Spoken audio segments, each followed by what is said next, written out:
Good morning. And we continue with chapter 9. It is beautiful this morning. It is still cold. Thank you for joining me. In February of 1966, when Manjula came to stay with Satyam's family in Kazapet to deliver her third child, she rarely saw her brother at home. He was busy leading, from behind the scenes, an agitation in Warangal around the grievances of the native Telangana people. Ever since Andhra and Telangana had merged into one state, sentiment within Telangana had begun turning against the Andhra migrants flooding into the region. Telangana people complained they could not compete with Andhras in any field. In the countryside, rich Andhra settlers were buying up all the farmland. In the urban areas, Andhra doctors, teachers, professors, and administrators were taking all the jobs. Andhra students filled the medical and engineering colleges. Telanganas held back culturally and economically under the rule of the Nizam were being pushed aside. A disgruntled Telangana Congress leader had called on the people of Telangana to fight to separate from Andhra. So then sporadic attacks on the Andhras living in Telangana turned into systematic, government-funded, police-aided, anti-Andhra pogroms. Looting, rape, arson, murder. Everywhere the cry was raised, Andhras, go back. Carey was relatively safe. Not only had he married a Telangana woman, but also many of the Telangana thugs leading the anti-Andhra violence were his friends. Satyam had no such security. He was forced to temporarily move his family out of their home into a place near the railway workers' colony, where friends and supporters would protect them. There's the sun. Seeing the Telangana people were indeed losing out to Andhra people in every field, Satyam took up the cause. He wrote leaflets setting out these just grievances, had them printed and littered Warangal's main square of Hanamkonda Chausratha with them overnight. Every morning fresh ones would appear. They were unsigned. These writings struck a chord with the Telangana public. People looked forward to the new one that would be left each day and argued over the mystery of who the author was. Satyam also organized meetings of supporters in the Azam Jahai Mills in Warangal and the Kazapet Railway Colony. These workers had been taking part in the looting of Andhra-owned businesses. He told them, "Okay, there is injustice done to you, but what did the ordinary Andhra man, a clerk, a teacher, do to deserve to be attacked? Why humiliate his wife and his daughter?" He told them they should instead fight against the landlords, the exploiters of both Andhras and Telanganas. Attack those who deprive you your stomach, not those who came here for their stomach's sake. It is not Andhra versus Telangana, he said. It is exploiter versus the exploited. He organized looting of shops selling grain or clothes, regardless of the regional identity of their owners. In Warangal and Kazapet, The mill and railway workers were incredulous to see the Andhra chap championing their movement. Satyam and his squad successfully defended themselves as well as ordinary Andhra families and students against the well-funded militias backed by the police. Since Satyam's side was disadvantaged, his idea was, we should be the ones to strike first.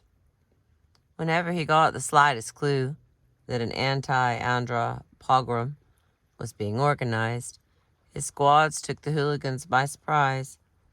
Satyam called this strategy offensive defense. He revised the teachings of the Sermon on the Mount. Blessed is he who attacks first, for he shall inherit the earth. It's pretty today. At a time when Andhras across the region were fleeing or hiding, Mania Mama calmly went out to shop for groceries. The shop owner joked with her, Amma, all your Andhra people are leaving everything and running away. You must have guts to be walking around in the streets. She replied, Andhras may be fleeing, but we, Andhras, here have the business of organizing the Telangana agitation. If not for us Andhras, where would you be? This whole movement is ours. My old man is working for it night and day. Why would we flee? The shop owner didn't know what she was talking about, but he remembered her words. And years later, people in Kazapat were still talking about this incident. Sitharamaiah visited every 10 days. He wouldn't listen to Satyam's report. He would listen to Satyam's reports with excitement, with joy, and with a hint of envy. Sitharamaiah, whose family was among those buying up Telangana farmland, could hardly take a leading role in this agitation. As long as Telanganas were killing and raping Andhras, government officials and police were content to join in the violence. But once these mobs were driven away under Satyam's direction, and poor and working people started making off with food and clothes, the authorities suddenly became alert to the law and order of the situation. Indira Gandhi, who had been elected Prime Minister in January of 1966, ordered the Central Reserve Police Force, the CRPF, deployed to Telangana. Shootings occurred in the streets, and all the known leaders of the agitation were rounded up and taken to the central jail in Warangal. Satyam, who had been operating clandestinely, was not among them. So the agitation continued full force. The public at large, as well as the police, were puzzled. Who was the invisible leader behind this unrest? In the summer of the same year, Satyam roused the deeply dormant discontent in the Catholic community in Kazapat.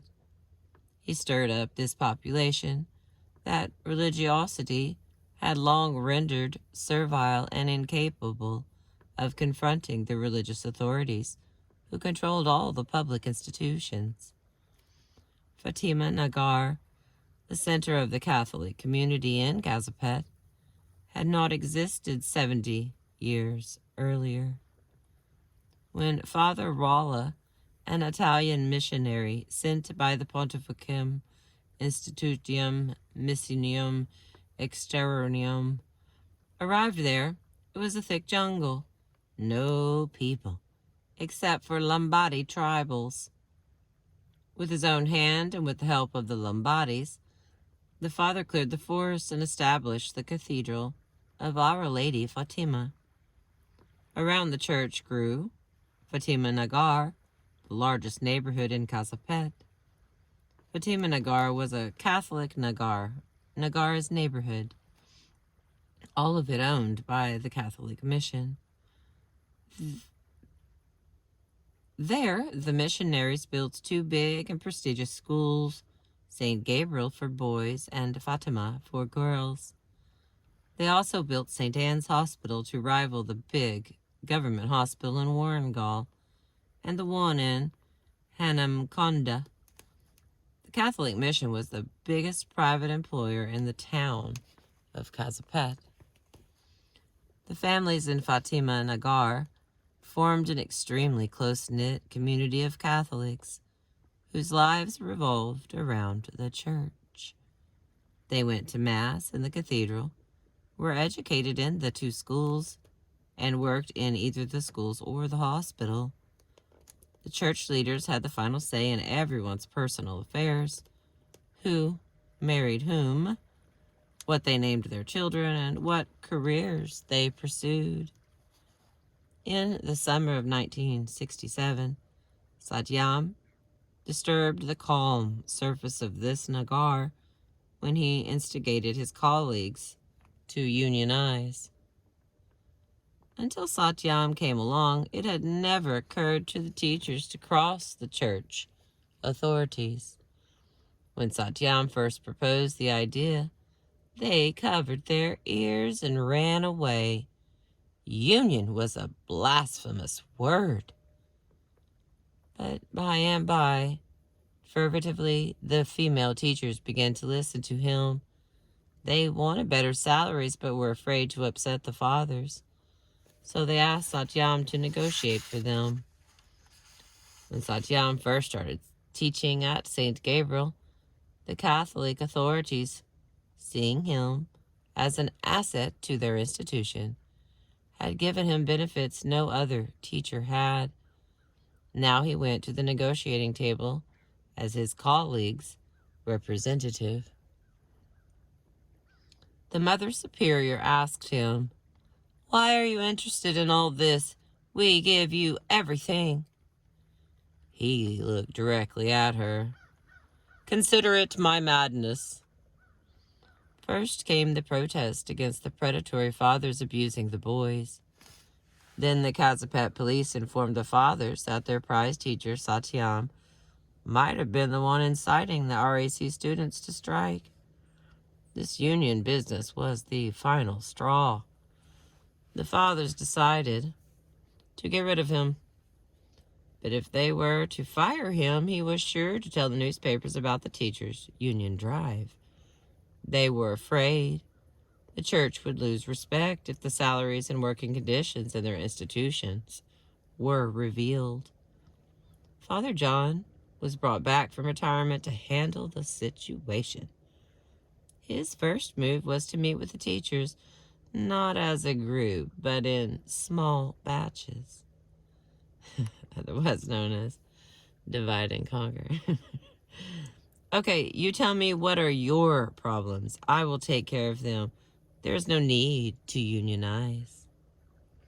Soon a rumor started circulating in Fatima Nagar. People said that Satyam had declared it his mission to convert the Catholic of Our Lady of Fatima into a union office. "We shall see how this God can hold out here." This report shocked all who heard it, including Satyam's colleagues. Late one evening, Satyam returned from out of town to find Mani and Mama in distress. A great commotion had occurred in Fatima Nagar that day. It seemed that a teacher had organized a gang to beat up a student, and the students were planning to go on strike to demand action against that teacher. That teacher the student had charged was none other than Satyam. The entire population of Fatima Nagar united with the students of the two Covenant schools to call for the firing of this godless, student-abusing teacher. "We have no protection from this monster unless he is removed from Kazipet." The Kazipet police joined in. Satyam's family was ostracized. When they stepped out of their house, they were met with angry glares, with spitting and snarling.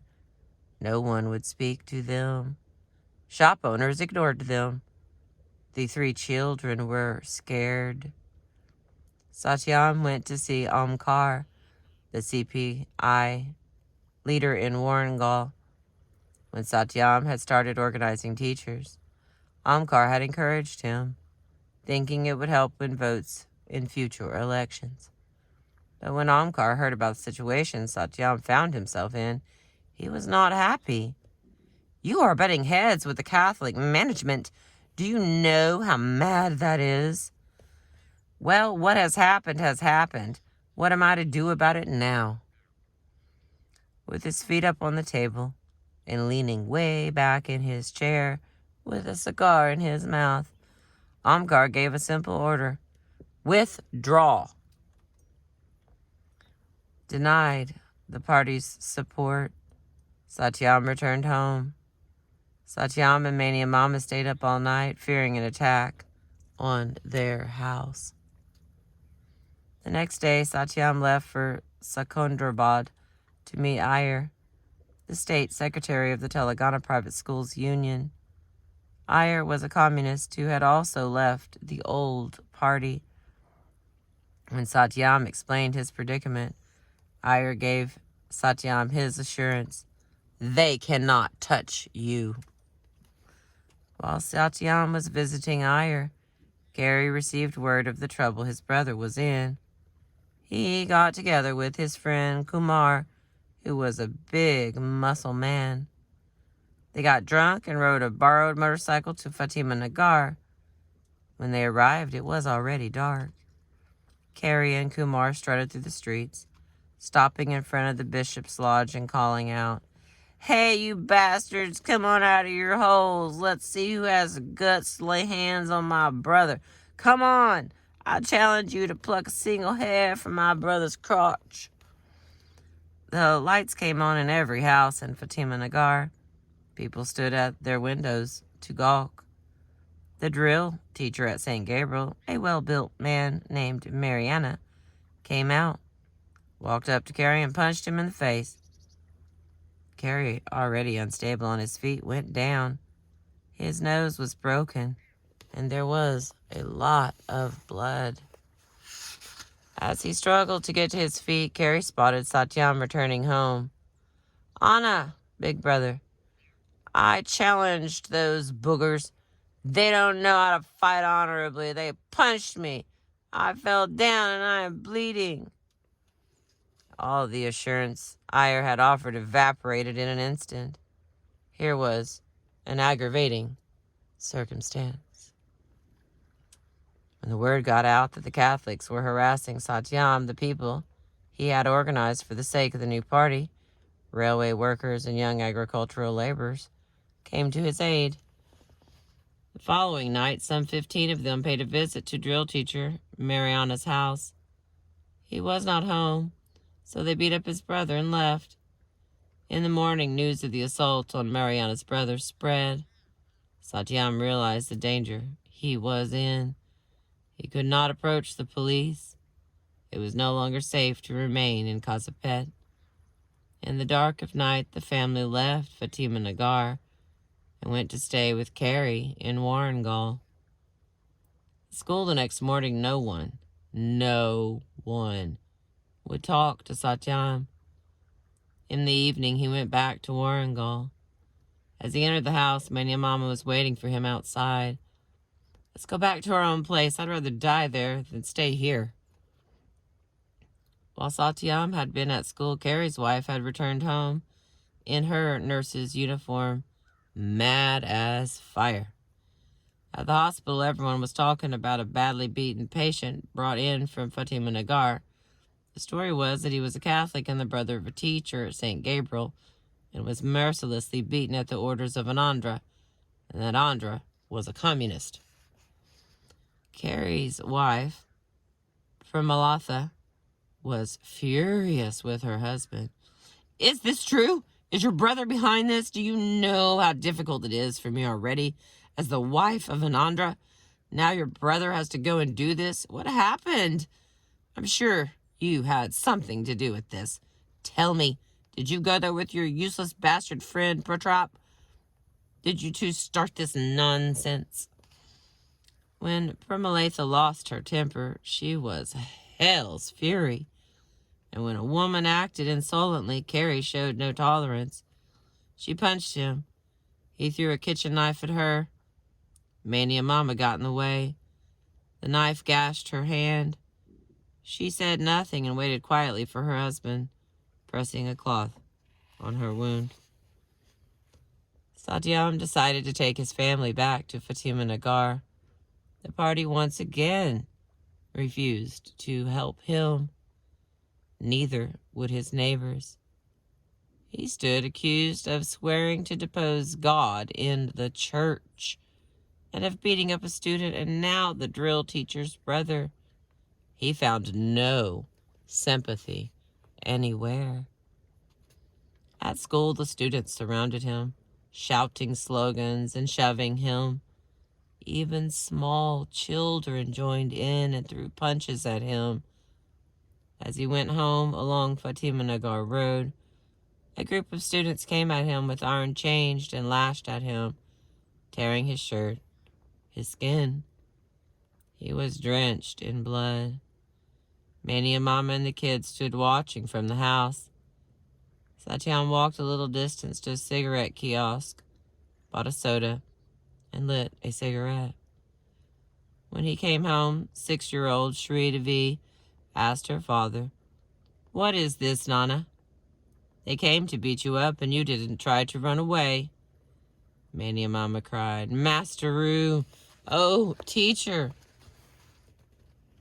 "Array, are you a mad woman or a sane woman?" Satyam asked. "What is there to cry about? This is nothing." The next day he was given a dismissal letter. In the evening, police came to his house, handcuffed him, and loaded him into their van. Inside, he met 3 other teachers who had actively supported the union. As soon as the news of Satyam's arrest reached the capital, the teachers in every Catholic school in Twin Cities went on strike. It lasted 6 weeks. Manika Rao, still a member of the old party, whose leaders were now advisors to Indira Gandhi, had been elected a member of the Legislative Council, and the role worked closely with the Department of Education. He brought pressure on the school to take Satyam back. Finally, the Catholic management yielded. They revoked Satyam's dismissal but refused to allow him to return to St. Gabriel. "If you want your job, go to Nalgonda," a district in Telangana where the church had a school. Satyam was still weighing his options when some engineering college students barged into his house one morning and woke him up. Standing around his bed, they told him what they had heard on the news.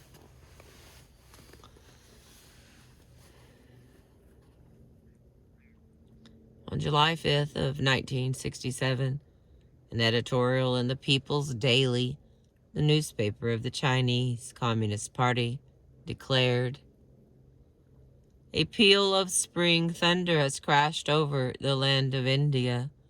Revolutionary peasants in the Darjeeling area have risen in rebellion under the leadership of a revolutionary group of Indian Communist Party. A red area of rural revolutionary armed struggle has been established in India. The Chinese people joyfully applaud this revolutionary storm." A week earlier, a broadcast on Radio Peking had described this uprising of poor tribal peasants in the northernmost Darjeeling district of West Bengal, centered in the village of Naxalbari, as the front paw of the revolutionary armed struggle launched by the Indian people. Satyam's sense of the CPI's betrayal was complete when, like the CPI, it had renounced armed struggle in favor of a parliamentary path. He was not alone. In West Bengal, where CPI was strongest, a man named Sharu Majumdar organized a faction opposing this revisionism. Satyam was disgusted when the party stooped to a new low by allowing this bourgeoisie party to win elections in West Bengal. And they won, making West Bengal the second state in India where communists captured the legislature. Kerala was the first in 1957. Satyam's co-thinkers in Calcutta, the capital of West Bengal, challenged the new government. Now you are in power, you control the police force. If there were to be a peasant revolt, to whose aid would you send your police? The landless or the landowner? As if to put the party to the test, poor peasants rose up under the leadership of two women, Kanu Sanyal and Jangal Santhal, excuse me, based in a village called Naxalbari. Tea workers from all over Darjeeling launched a strike in support. Sharu Majumdar joined the revolt, supporting it from the city. Sure enough, the CPI government massacred the peasants. In a matter of weeks, the Naxalbari revolt was stamped out.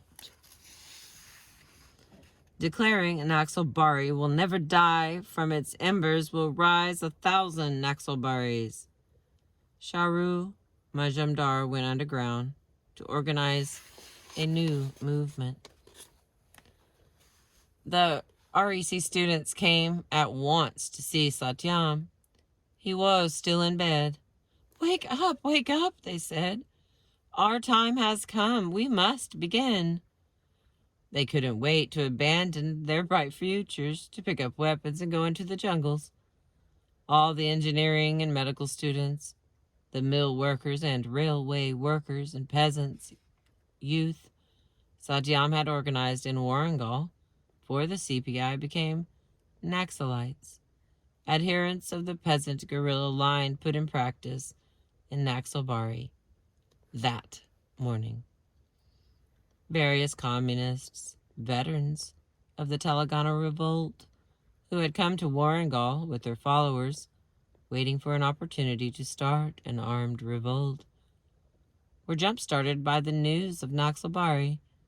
They joined together in the Revolutionary Communist Party, the RCP. Meanwhile, in Srikakulam district, on the northern border of Andhra, Satyam's university friends, Panchati and Chalaswar Rao, were way ahead. They convened the Naxalbari Naxalbari Solidarity Committee.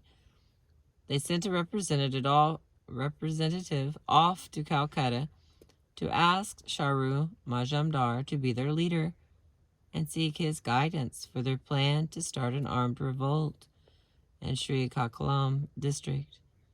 They also sent a message to Satyam. There will be a meeting soon. He was ready to pull all else aside as soon as this connection with the Calcutta comrades was made.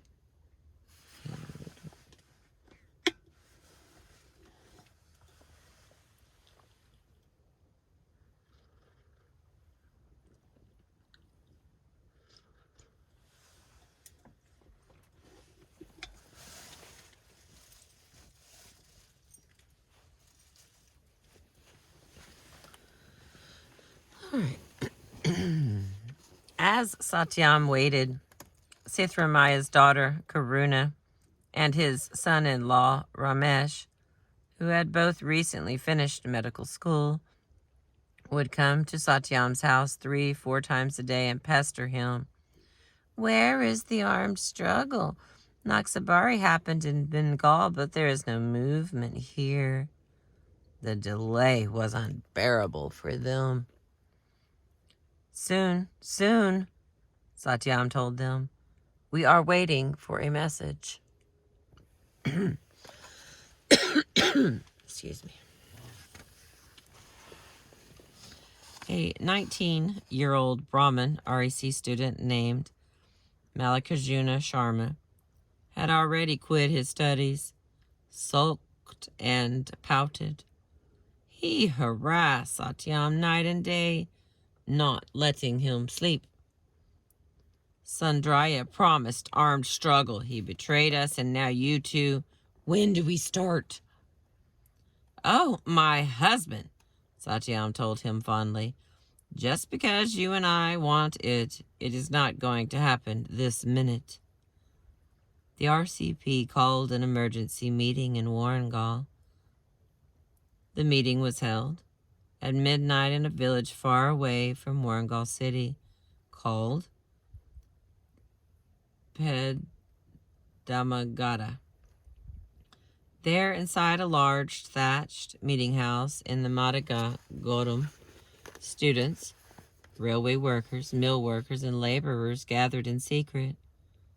While they all supported Naxalbari, many were opposed to the launching of an immediate armed revolt in Srikakulam. Satyam and Sethramaya were the only two leaders who disagreed. Representing the majority was Chandrapula Reddy. He arrived fashionably late, flanked by two glamorous girls who looked like cinema stars. As a respected veteran of the Telangana revolt, he spoke first, giving a long, repetitious speech. When the first rays of daylight appeared in the sky, he was still talking. We cannot fight in the rain. We must have training. We must first occupy land and then arm ourselves. This is our Telangana experience. When he finished, Satyam only had a few minutes to say a few carefully chosen words in favor of taking up arms immediately. Pula Reddy was annoyed. All right, then, if the daughter-in-law needs to pop the baby, what can the mother-in-law do? Go ahead and start your insurrection. The cinema stars giggled. Pula Reddy was alluding to the traditional authority of the mother-in-law over her daughter-in-law. The mother-in-law can stop her daughter-in-law from eating, from sleeping, from relaxing, but how can she stop her from going into labor? Satyam was ready with his reply. The relation between a comrade like Pula Reddy and the revolution cannot and should not be that between mother-in-law and daughter-in-law. Pula Reddy is not that mother-in-law. He must lead, he must support, he must encourage. After that meeting, the RCP split into two splinters, each one claiming the same name, the CPI, and the extra ML was for Marxist-Leninist. They were distinguished by two additional letters, the initials of their respective leaders' names. Satyam became the leader of the CPI MLCM for Charu Majumdar in Warangal. Their slogan was, "Come one, come all, join the struggle in Srikakulam." As they waited for word from the West Bengal comrades, Satyam's house was filled with feverish activity, writing propaganda, mimeographing leaflets, translating Mao. Satyam never tired. He never longed for rest. He and his followers didn't wait for Naxalbari to come to them. Warangal was their Naxalbari. In the meantime, representatives of the Andhra people were traveling to Calcutta, the base of Satyam's new party, to show support and seek direction, but they were not returning. The courier Deshant was shot. Peshawar Rao was arrested. All except Panchati, who had managed to meet Charua Majumdar. 2 days later, a courier informed Satyam that he, along with Sathramaya and his 18-year-old son, Chandu, were invited to a secret meeting. Calcutta was too dangerous, so a meeting was being set up in Andhra. A top leader of Naxalbari was making the trip to talk to them. The identity of that top leader was withheld. "We will send a courier to tell you the time and place." They were to wait for instructions, and in the meantime not leave Kazipet. So Sithramaya left his old parents to fend off the murderous Telangana Reddys by themselves and came to Kazipet to wait. Satyam gathered his wife and children. "I am leaving you. You must go away. Go back to Krishna district. Go to your grandfather's. I don't know what you will do, but you must leave. My time has come." In marrying Satyam, Mani Mama had counted herself lucky. When she saw the railway workers, teachers, and engineering and medical students coming to their house to talk with her husband, looking up to him, she was proud. She liked living amid all this important activity. Several of the students, Chandu among them, spent all their time at Satyam's house. They ate there, slept there, and Mani and Mama looked after them. She thought, this man, what happiness is he getting from his teacher job? All his happiness comes from his party work. 24 hours a day, the same preoccupation. Poor Mani and Mama, a nearly illiterate girl from a remote speck of a village of half-naked untouchables, never thought that some people in this world were not satisfied to have decent, comfortable family lives. However much her husband had explained his ideas, his passions, to her, she had never expected this day would come. Poor Mani and Mama, how could she protest now? She had agreed to all his conditions before marrying him. Now that armed struggle was around the corner, many people who previously couldn't wait to join lost their nerve. The president of the Naxalbari Solidarity Committee, Dr. Venkateswara Rao, bought a ticket for America and left. Scores of others with wealthy parents followed him. Karuna and her husband, Ramesh, who once couldn't wait for the armed struggle to start, suddenly longed to get as far away from it as possible.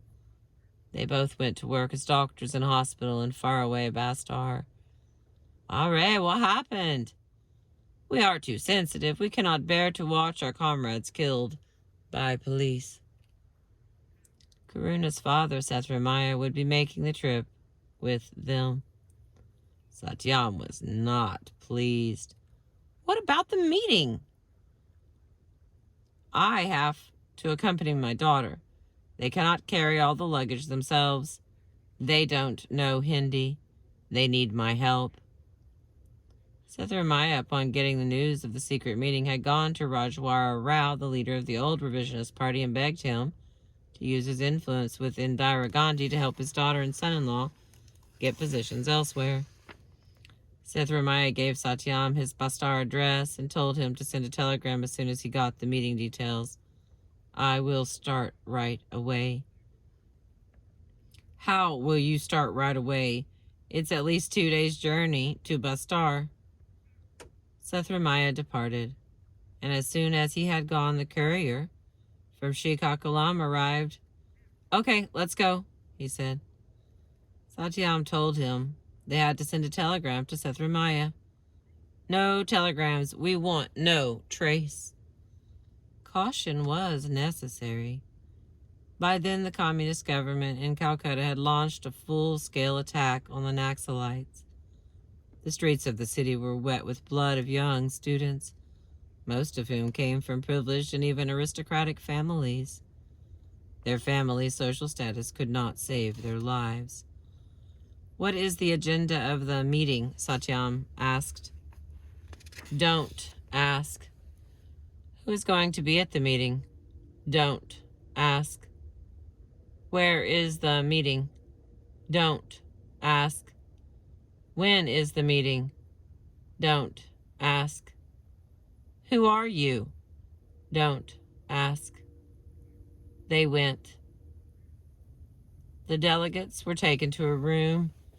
At exactly 4 o'clock, they were taken to another house.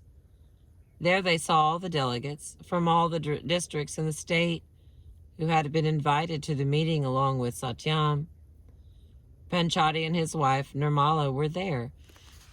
Excuse me. So were Y. Koteswara Rao and others from Satyam's old circle at Andhra University. 19 people in all. After it fell dark, 5 cars arrived at the doorstep. Each car seated 4 passengers plus the driver. The drivers were all Naxalite supporters from Vijayawada. Before they got in, someone came up to Satyam limping with a stick, with smiles all over his handsome face. It was Satyam's brother-in-arms, his bosom friend, Rama Rao. Excuse me. He said in English, "Everything is set." This was the dream they had shared for 15 years. A man who looked to be 100 years old joined the meeting. A man so frail he couldn't breathe without effort. He was, could it be? It was none other than Comrade CM, as he was known in party circles, Charu Majumdar. Satyam was delighted. "All right, Saru himself." "Yes, it's him you're meeting," Ramarao confirmed, unable to conceal his pride. CM, a Bengali, didn't speak Telugu. He said the word hello to everyone in English.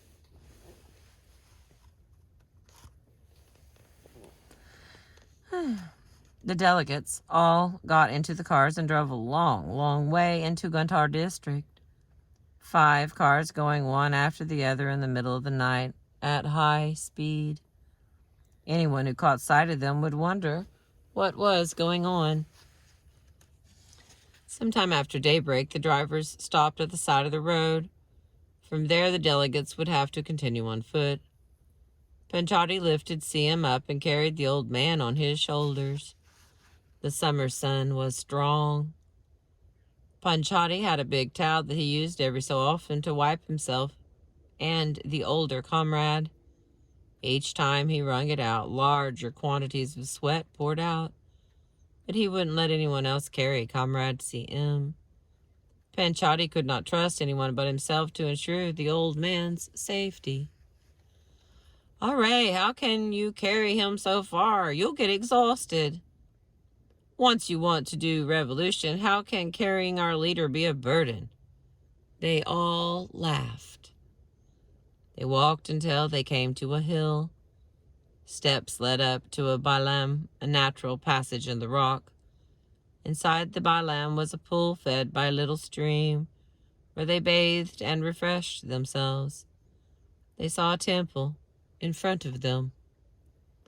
A month ago, an important man from the neighboring village, a supporter of the Naxalites, informed the priest of this temple that the fame of the Bailam had suddenly grown and spread far and wide. He knew of a party of several devotees from different states who were planning to visit it soon. "They want to come and worship and stay several days, cooking and sleeping and talking among themselves inside the Bailam." The priest was so happy. It had been a long time since his neglected temple had attracted visitors from such far-away places. The delegates approached the sanctuary, bearing coconuts as offerings to the god. To make the delegates look like genuine devotees, 6 had been told to bring their wives. A large group of single men descended on a temple would raise eyebrows. They broke their coconuts in front of the image of the god and then sat down to start the meeting. First, Comrade CM gave a report on the struggle in Bengal. Then, Satyam reported on the RCP faction fight in Warangal. They discussed their plans for the future struggle in Srikakulam and the rest of the state. They elected a state committee. All of this was accomplished in 3 days. With CM in poor health, they couldn't take any more time. CM spoke little. In 4 words, he would reveal a great truth. They all listened to him keenly and never questioned him. They had no experience of revolution and wanted to learn. This man had led the Naxabari uprising 2.5 years earlier. Whatever he spoke, it was a word from the scriptures. At the meeting, it was unanimously decided to launch the Srikakulam armed struggle immediately. They all vowed to support the revolt by any means necessary. Panchati was elected secretary of the Srikakulam Struggle Committee. He argued that every single supporter from every village, town, and city should move at once to Srikakulam. Satyam disagreed. We have to initiate struggle in every district. That way we spread the enemy thin. We must make the army run here and there madly in every direction. Haven't we all read this book on strategy? Hang on, I got another drink.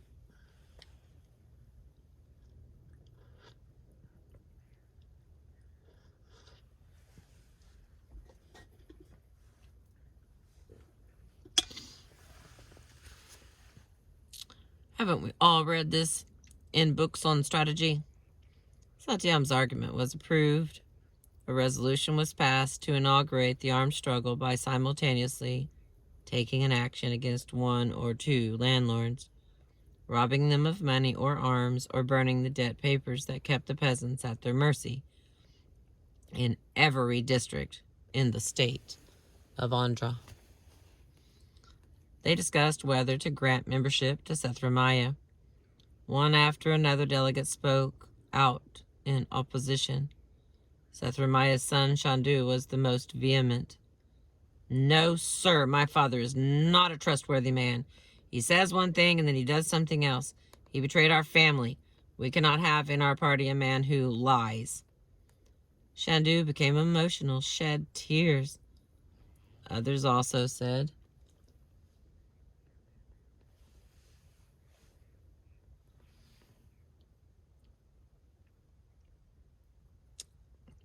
Shandu became emotional, shed tears. Others also said, communists of all kinds have rejected him. There is no reason for us to take him now. CM was bewildered. Who is this man? He couldn't make it to the meeting. Satyam alone insisted. We must have Sathramaya. He is the only one among us with Telangana experience. Without him, we will be lost. Shandu shouted, he is a liar! That Shandu's father had lied to the party before he was expelled about his relations with Ansuamama was well known. Satyam tried to calm Shandu. Yes, he lied, and that was wrong. But the fact is, we need him. All our rivals are now setting up camps in the forests, organizing men, training them, collecting funds, getting ready to launch their own actions. They all have experience as guerrillas. Which of us has that? Only Sathramaya. Only he can lead our struggle. I can't do it. You can't do it. You must understand the situation. We don't even know what it is to live underground. What do people living underground even look like? Should we wear false mustaches, false beards, wear a wig, a turban? These very fundamental things we don't know. In any case, he repents his mistakes. He is begging us to give him a chance to serve the people. Shandu refused to give way. You tell me 1,000 things, but I'm not convinced. He ruined my family. He is going to ruin the party. As moralistic as Satyam could be, in this case he felt the others had no decency or culture for condemning Sethramaya over personal matters. And Suyamama and Sethramaya had been together like wife and husband for 10 years. Kotswaramama has settled as a single woman. She is no longer complaining. Why bring it up now? Panchati began to see Satyam's argument. To Panchati, all that mattered was Srikalakam. To defend Srikalakam, they needed to create unrest in Telangana. To create unrest in Telangana, they would need a man like Sithramaya. CM resolved the whole debate quite simply, speaking in English in his drawling manner. Yes, the real problem is the revisionist leaders, CPI, CPIM, and RCP, expelled Sethramaya from their parties, and we revolutionaries invite him. Finish. After the meeting, Panchati again carried CM on his shoulders for the return trip. The older comrade was only 51, but he was shockingly thin and in poor health. By the time they reached the bottom of the steps, the one who was carried also needed to rest. CM went off a little way alone to stand in the shade of a tree. Satyam thought, he must be communicating with the Chinese party by some invisible wireless device to inform them that the meeting was a success. Satyam cautioned the others, the man will be away for a bit. Don't disturb him. They all shared these exaggerated impressions. They surmised that this man was acting under the very guidance of Chairman Mao, and according to his plan, that behind Charu Majumdar there was a huge machine, and that this movement they were forming would enjoy unlimited political, material, and military support. We may not have anything now, but wait 4 days. We'll get everything.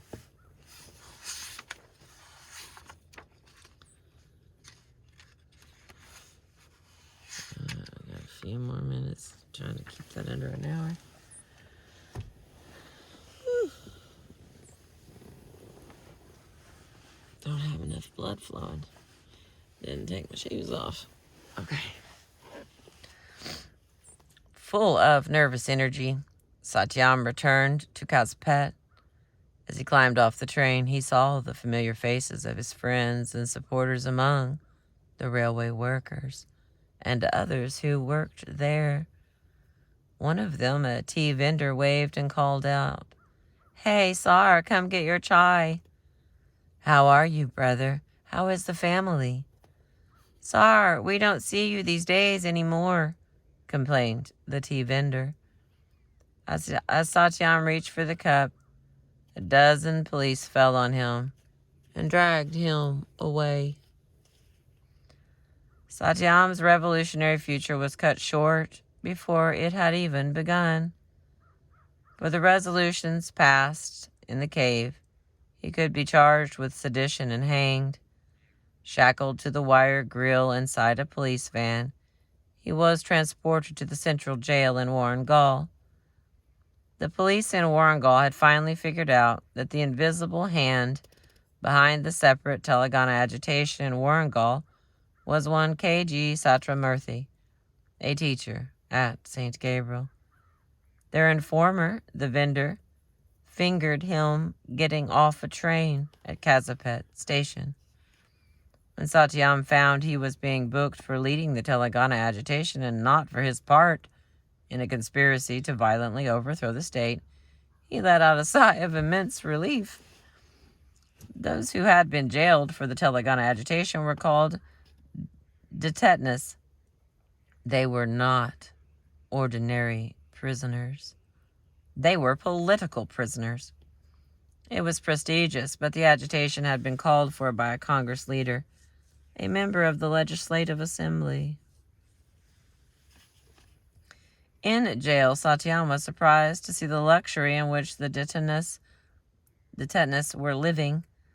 They were given 150 rupee allowance per day.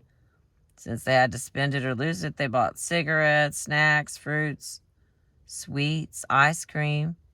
Each of them was given expensive bedding, mosquito nets, and bathroom sandals. The leaders welcomed Satyam. So you were the one behind the agitation. A few weeks later, the High Court of Andhra Pradesh ordered the release of the Telangana detainees.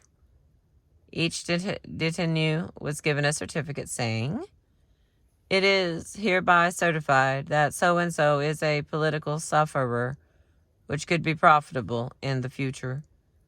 They were allowed to take with them the expensive things given to them in jail. Satyam refused both the certificate and the luxury items. People thronged to greet the leaders outside the jail. Satyam had to attend to the business of Srikalakam upon his release. He had already sent instructions to Carey, who arrived on a motorcycle.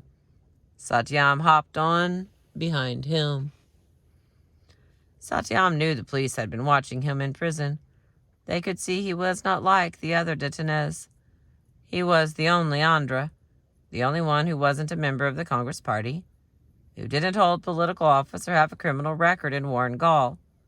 He knew the police would try to follow him to see where he was going, who he would meet, and what he would do.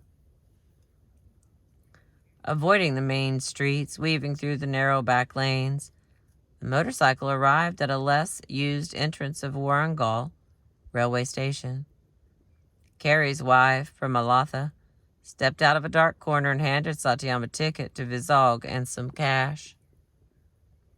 Carey and Premalatha did everything exactly as instructed. Satyam slipped into the station. The platform was crowded with people pushing each other to squeeze onto the train. Police were everywhere. He got on the train. But inside the train, too, he saw them walking up and down, pushing people aside, looking for him.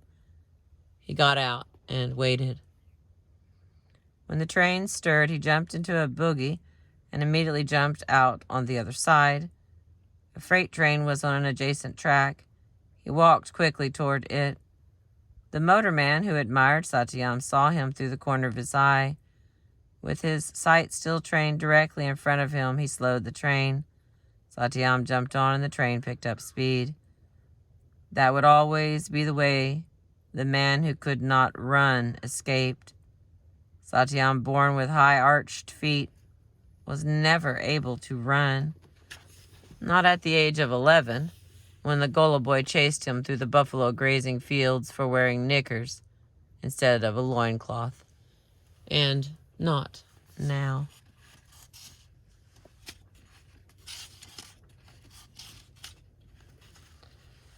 Oh my word. I'm not going to make it. I'm going to have to stop right there. We have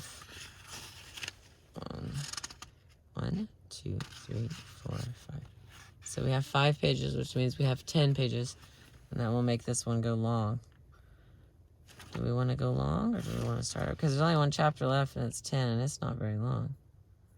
So I'll put them together and then... Okay, I'm going to stop. We're not done with chapter 9, but we're super close to being done with the book. I will pick back up. I'm going to try to just get a different angle so I can get this finished. I appreciate you letting me read to you. Thank you for being with me for another sunrise. Here's our book that we're reading.